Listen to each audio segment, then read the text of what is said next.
O mundo está cheio de ou isso ou aquilo, ou aquele lá, ou aquela outra coisa, ou A ou B, ou esquerda ou direita. Enfim, talvez o mundo precise mais de E. Isso e aquilo, talvez aquilo mais outra coisa. Só que parece que o mundo está realmente mais disposto a ver valor no ou. Estranho, né? O mundo está bastante polarizado. E isso não é só política, não. Não estamos falando de política, não. Estamos falando de formas de pensar. Parece que as pessoas estão cada vez mais assim, convictas de que ou o meu jeito é o certo, ou o seu jeito é o certo. Alexandre, por que o mundo anda tão polarizado e não estou falando só de política?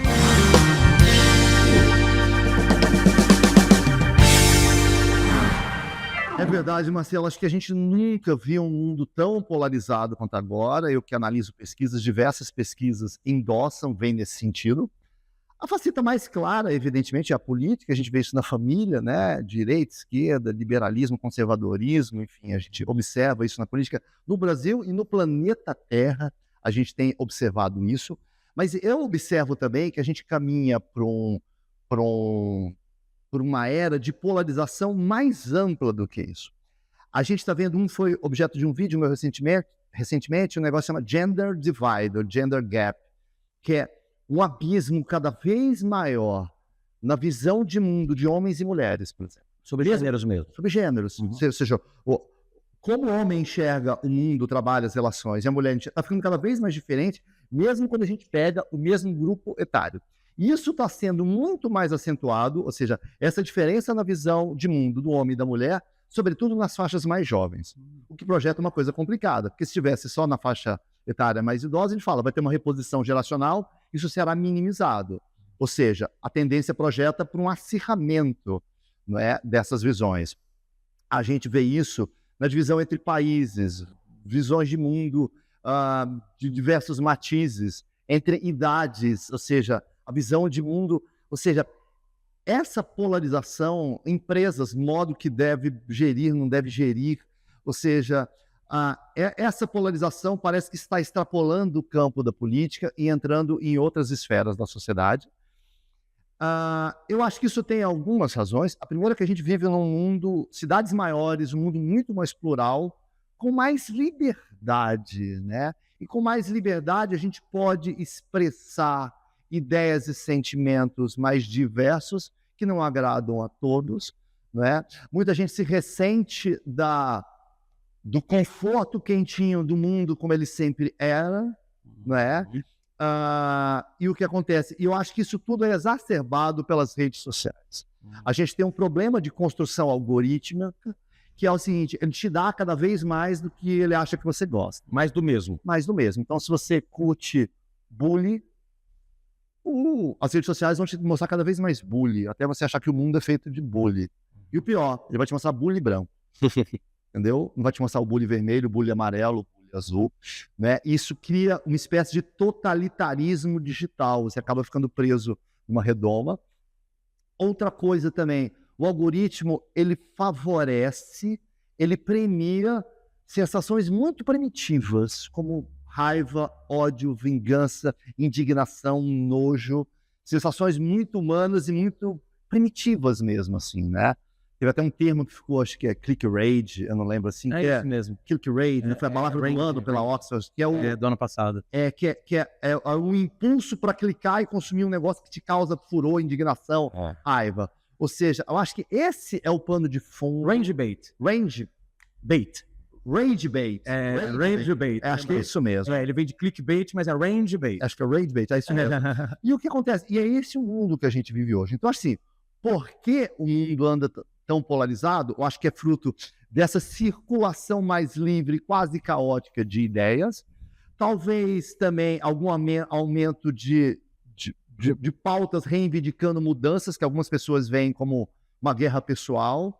Mas acho que o principal ponto e mais perigoso daqui é na coisa, você falou muito bem ao invés do morango e chantilly, por que eu preciso dizer morango ou chantilly? Eu quero os dois, né? Mas as pessoas estão começando a ver o lado oposto, não apenas como uma ideia diferente, mas isso é perigoso, uma ideia a ser aniquilada. O que você pensa disso, Marcelo? Cara, nos anos 80, né, você também é dessa época, uma marca de Guaraná disse que funcionava pipoca, e Guaraná. Os dois juntos, né? Pipoca com Guaraná. Criou uma tendência. Pelo menos não era comum as pessoas comerem pipoca com Guaraná. Cara, eu acho que o mundo está muito polarizado porque o ser humano, cada vez que passa, ele tem mais dificuldade de lidar com coisas complexas. Pensar é complexo. Pensar requer um tipo de complexidade, né, que tem a ver com uma série de outros problemas. Se colocar no lugar do outro, rever suas próprias opiniões, precisa de ter uma capacidade cognitiva que as escolas talvez hoje não estejam entregando na sua plenitude. Então, eu simplifico dessa forma, dificuldade de lidar com complexidade. Mas deixa eu tentar explicar melhor. Tem um livro que eu li muito tempo atrás, Alexandre, chamado Imunidade à Mudança. Você conhece esse, não é? Conheço de nome, mas não li. Mas ele não é tão comum mesmo, assim. Eu fui encontrado nada. Especialista em mudança, claro. E é um livro bacana, mas ele começa falando sobre os níveis de inteligência. Eu vou falar isso para você, acho que vai ficar fácil de entender. Ele fala assim que tem 3 níveis de inteligência. Tem uma inteligência que é uma inteligência mais reprodutiva. Do tipo assim, sabe quando a gente decorava a tabuada? Decorava as capitais dos estados brasileiros e depois repetia na prova? Não é bem uma inteligência, mas as pessoas veem como uma inteligência. Do tipo assim, pô, esse cara sabe de cor as capitais do mundo e tal. É uma inteligência que repete o que alguém disse, você achando como verdade, como legal, e sai repetindo. Tem um outro nível, que é uma inteligência mais independente, que é quando você cria seus próprios conceitos, suas próprias teorias, claro, com base naquilo que você estudou, que você pesquisou, que talvez você tenha reproduzido em algum momento. É um nível já mais avançado, mais elaborado. Mas tem uma inteligência que é uma inteligência complexa, que é quando você questiona o que você próprio criou, né? E você meta-inteligência. É uma metacognição. Metacognição. Exatamente isso. É quando você olha e fala assim, cara, isso que fez sentido para mim agora, parece que não faz mais sentido. Você pensa sobre o seu pensamento. Exatamente. E você questiona ele mesmo sem querer defendê-lo. Isso é maravilhoso. Mas são poucas pessoas que chegam nesse nível. Então, por que o mundo é polarizado? Porque muita gente está no primeiro nível e não quer sair dele. É o nível da inteligência reprodutiva. Ou seja, ele vê no grupo da família, na rede social, enfim, que tal coisa desse jeito. É mais fácil assumir aquilo e defender aquilo do que pensar sobre aquilo e questionar aquilo. Então, eu acho que essa dificuldade de cognição, de criar seus próprios conceitos, de até questionar suas próprias ideias, elas fazem com que a gente fique confortável em repetir alguma coisa que fez sentido para mim. E aquilo que a gente já ouviu falar e a gente falou várias vezes, que é o viés de confirmação. Às vezes a gente vê uma coisa que confirma o que eu já pensava. E confirmando o que eu já pensava, isso é o certo. E como as pessoas também não estão tão dispostas a ouvir o outro e conversar, elas preferem impor e brigar. E principalmente nas redes sociais, onde elas não põem a cara. Entende? Então o mundo está muito polarizado, na minha opinião, por conta disso tudo. E você tem toda a razão quando você fala disso, porque muitas vezes o refúgio que as pessoas têm para um mundo complexo e caótico, elas não conseguem compreender, ao invés de se aprofundar, é simplificar. E da simplificação vem o pensamento binário. Isto é bom, isto é mal. Isto é amigo, isto é inimigo. Perfeito. Isto é do bem, isto é do mal. E eu vou falar uma coisa para você. No mundo complexo que a gente vive hoje, você achar que uma ideia é 100% perfeita, outra é 100% errada, que alguém é super-herói, outro é 100% errado, você vai estar errado. É impossível que isso seja certo no mundo de seres humanos, instituições imperfeitas, né? E se a gente for puxar lá atrás, a história já denuncia a gente, né? A gente pega, se for pensar, os cristãos foram perseguidos 300 anos. 300 anos, 350 de perseguição aos cristãos. Os cristãos chegam, viram a religião dominante do Império Romano, se associam ao poder, passam a perseguir quem pensa diferente.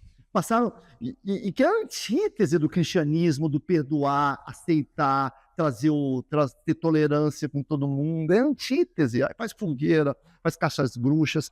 O que eu quero dizer é, no mundo do passado era tudo muito homogêneo, pequenas tribos, você tinha instâncias que não te permitiam pensar diferente, um poder patriarcal, o pai que falava assim para os menininhos, ninguém ousava sair da linha, a igreja, o xerife, o quartel, o hospício, né? E hoje em dia você tem mais essa liberdade. Mas não se iluda, por trás desses blazers, entendeu? Por trás dessa casca civilizatória, surge o animal, a besta com ódio do diferente. Então a gente precisa domar esses instintos e tirar o que há de melhor na nossa espécie humana, que é entender. A gente foi feito da diversidade. A gente nasce da mistura de 23 pares de cromossomos, a gente é pura, entendeu?